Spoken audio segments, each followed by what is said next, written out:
Now to a CBS 19 special report. When you call 911 with a medical emergency, it's a group of dispatchers that answer the phone. But do you actually know what goes into their complicated jobs? CBS 19's Courtney Friedman went behind the scenes to bring us real life-saving stories from dispatchers. Like got to spend an afternoon at the ETMC EMS call center right here in Tyler. It was an incredible experience seeing the dispatchers literally saving lives on the other end of the line. A lot of dedication goes into these jobs, and I'd like to introduce you to these people who are many times taken for granted. Emergency pending. It's the voice giving you reassurance when your world is crumbling. You're doing good, okay? Okay.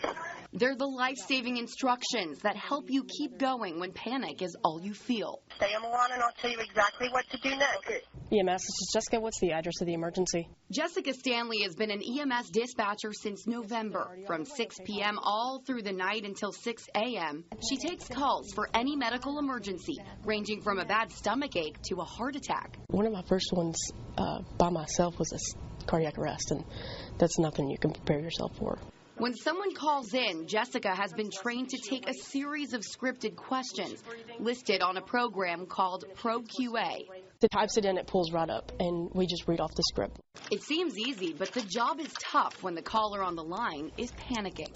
Just a month ago, Stanley took what she says is the most memorable call so far. She helped a man deliver a baby over the phone. My wife is having a baby. I believe the baby's coming out. Repeat the address once for verification, please. How many weeks pregnant is she? 38 weeks. The head is coming out. I can see the hair. Listen to me. Sir, I'm sending the paramedics to help you. Stay on the line, and I'll tell you exactly what to do next. Okay, as the baby delivers, support the baby's head and shoulders and hold its hips and legs firmly. Yes, ma'am. Remember, the baby will be slippery, so don't drop it. Tell her to keep pushing. Tell her to push hard. Push hard, honey, to get the baby out. Push hard. There you go, honey. Let's get the baby out. The baby's coming out. Or to push. Push, baby. Go ahead. The baby's coming out. Push. Okay, is the baby crying or breathing? Okay, he's coming out. Okay, he's breathing. Is the baby completely out now? Yeah, he's completely out. He's breathing. And be sure the cord is not wrapped around the baby's neck, and be sure to keep the baby and the mother warm. Okay, I'll do that. Did you do that? I'm doing it right now. Hey, honey, you did it. Honey, you did it. You're so beautiful. You okay? You okay, baby? I delivered her baby. He probably won't remember me, and that's okay. We're behind the scenes so much that, but I was able to help him deliver his own child, which is, it's fun because you could hear his excitement on the phone. The experience is something Stanley will never forget. But as soon as that call ended, and is she breathing? It was on to another emergency.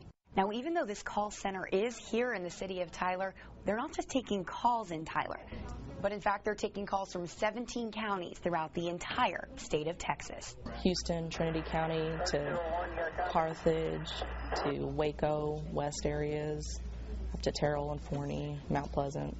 It's pretty far ranged. Laura Jewell works the same night shift as Stanley. It's pretty insane. It's 12 hours on, 12 hours off. Even though she has a family, she says the crazy job is worth it. It just sticks with you after a while. She knows how important her job is. She's had to make an emergency call for a family member before. I've been on the other side of that call. You're very, very thankful for the people on the other side that are there to help you. Flashback to a month ago when she was talking loved ones through a Lindale man's cardiac arrest. Is he breathing? He stopped breathing. Okay, and listen carefully. I'm going to tell you how to do chest compressions. I'm going to have you pump the chest hard and fast at least twice per second and 2 inches deep. We're going to do this 600 times or until help can take over. I want you to count out loud so I can count with you, okay? 1, 2, 3, 4. 1, 2, 3, 4. 1, 2, 3, 4. 1, 2, 3, 4. Don't stop no matter what, okay? Yep, we got it going. Okay, Mark, come on. Come on, Mark. I'm here. Come on, babe. Jewel stayed on the phone for more than 20 minutes.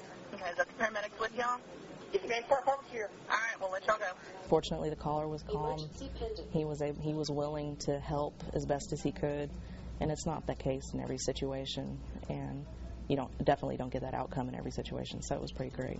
Not all the patients make it, and some days are emotionally exhausting. I had one bad call, and everybody gets them, but I had to actually step out of the comm center because I could not get myself together.